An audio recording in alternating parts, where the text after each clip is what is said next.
Hi friends, welcome back to our channel.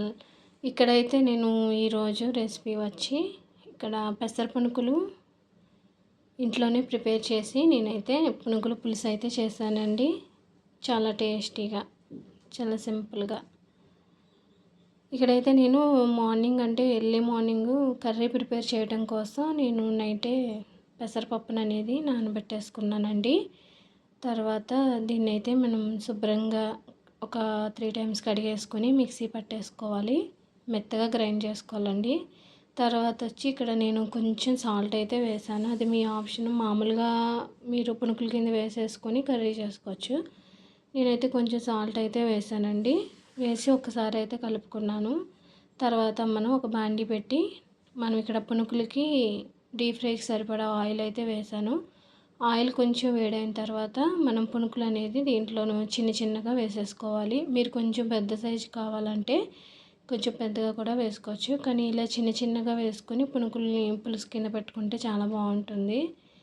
ఇక్కడైతే నేను ఎటువంటి బేకింగ్ సోడా లాంటిది అంటే వంట సోడా లాంటిది ఏమీ వేయలేదండి. కావాలంటే మీరైతే వేసుకొని పునుకులు అనేది ప్రిపేర్ చేసుకోవచ్చు. నేనైతే వేయలేదు, మామూలుగానే నేను పునుకుల్ని ఇలా వేసేసానండి. ఇక్కడైతే మనకి కొంచెం కలర్ వచ్చేంత వరకు ఫ్రై చేసుకోవాలి. ఇక్కడ నేనైతే మొత్తం పిండిని అయితే ఇలా పునుకుల కింద అయితే వేసేసుకున్నాను. మీడియం సైజులోను చూసారండి, చక్కగా అయిపోయింది. అయితే ఈ కర్రీ కోసం నేను ఇంగ్రీడియంట్స్ వచ్చి ఒక చిన్న నిమ్మ సైజు అంత చింతపండు అయితే తీసుకున్నాను. కొంచెం వెల్లుల్లిపాయ, జీలకర్ర, అల్లం మిక్సీ పట్టేసుకున్నానండి. తర్వాత ఉల్లిపాయ, టమాటా కూడా మిక్సీ పట్టేసుకున్నాను. ఒక 3 పచ్చిమిర్చి, కొంచెం కరివేపాకు అయితే తీసుకున్నాను. ఇప్పుడు కర్రీ ప్రిపరేషన్ అనేది చూద్దామండి మనం. ఇక్కడ ఇంక ఇదే ఆయిల్లో అంటే ఆయిల్ అనేది కొంచెం ఎక్కువైపోతుంది కాబట్టి కొంచెం ఆయిల్ తీసేసి ఒక 4-5 స్పూన్ల దాకా ఆయిల్ అయితే వేసి నేను ఇక్కడ ఉల్లిపాయ, టమాటా, పచ్చిమిర్చి, కరివేపాకు ఇక్కడైతే నేను మిక్సీ పట్టేసాను కదండి. అది కొంచెం పచ్చివాసన పోయేదాకా ఫ్రై చేసుకోవాలి.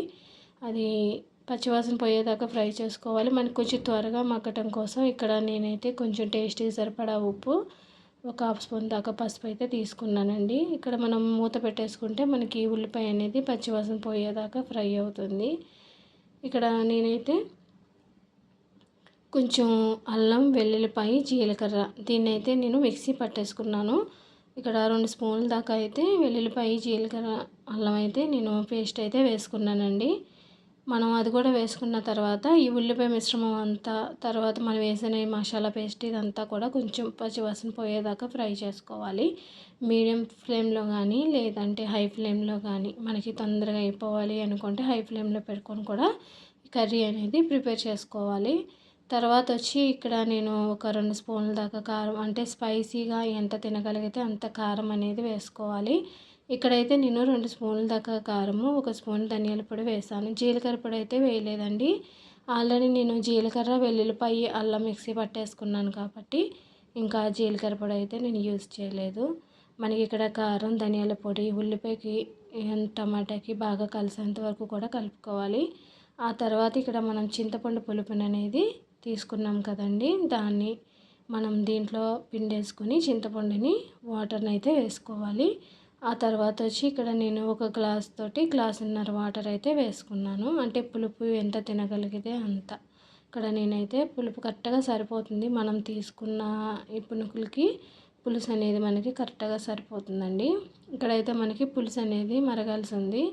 పులుసు మరిగిన తర్వాతే మనం దీంట్లో పునుకులు అనేది వేసుకోవాలి. ఇక్కడైతే చూసారండి, ఇక్కడ నేను కర్రీ అనేది హై ఫ్లేమ్లో పెట్టి ప్రిపేర్ చేస్తున్నానండి. చాలా తొందరగా అయిపోతుంది. ఎర్లీ మార్నింగ్ లంచ్ బాక్సుల్లోకి పిల్లలకు కూడా చాలా బాగుంటుంది. అంటే మరీ పులుసులా కాకుండా కొంచెం దగ్గరగా ఎగరబెట్టేసుకుంటే కర్రీ అనేది చాలా బాగుంటుంది. ఇక్కడైతే పునుకులను కూడా మనం పులుసు మరిగిన తర్వాత వేసేసుకోవాలి. వేసేసుకున్న తర్వాత ఒక్కసారి అయితే మొత్తం పులుసుకంతా కూడా ఇక్కడ పునుకులు అనేది మనకి ఇక్కడ పులుసు చక్కగా పీల్చుకుంటుందండి. అందుకని నేను ముందుగానే కొంచెం మరిగిన తర్వాత అయితే వేసేసాను.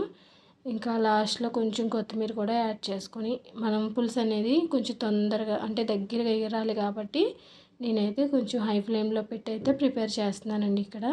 ఇక్కడ చూసారండి, ఫైనల్లీ కర్రీ అనేది అయిపోయింది చక్కగా. అంటే మీరు మరీ పులుసులాగా అంటే అలా కూడా దింపేసుకోవచ్చు.